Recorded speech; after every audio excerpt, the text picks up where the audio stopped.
புதுப்பிக்கப்பட்ட வள்ளுவர் கோட்டத்தை முதலமைச்சர் ஸ்டாலின் இன்று திறந்து வைக்கிறார். முன்னாள் முதலமைச்சர் கலைஞர் கருணாநிதியால் கடந்த 1974 இருந்து 1975 ஆண்டுகளில் சென்னை வள்ளுவர் கோட்டம் நிர்மாணிக்கப்பட்டது. வள்ளுவர் கோட்டத்தினை புதுப்பிக்க முதலமைச்சர் ஸ்டாலின் 80 கோடி ஒதுக்கிய நிலையில் 1548 இருக்கைகளுடன் அதிநவீன வசதிகளுடன் ஐயன் வள்ளுவர் கலையரங்கு மற்றும் 1330 குறள்களையும் கொண்ட குறள் பலகைகள் அமைக்கப்பட்ட குறள் மணிமாடம் புதிய வடிவம் பெற்றுள்ளது. 100 பேர் அமரும் வசதியுடன் திருக்குறள் ஆய்வரங்கம், ஆராய்ச்சி நூலகம் புதுப்பிக்கப்பட்டுள்ளது.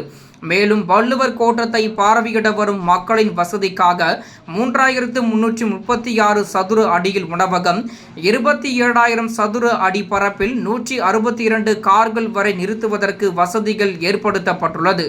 இப்படி பல்வேறு புனரமைப்பு வசதிகள் செய்யப்பட்டுள்ள வள்ளுவர் கோட்டத்தினை முதலமைச்சர் ஸ்டாலின் இன்று பொதுமக்களின் பயன்பாட்டிற்காக திறந்து வைக்கிறார்.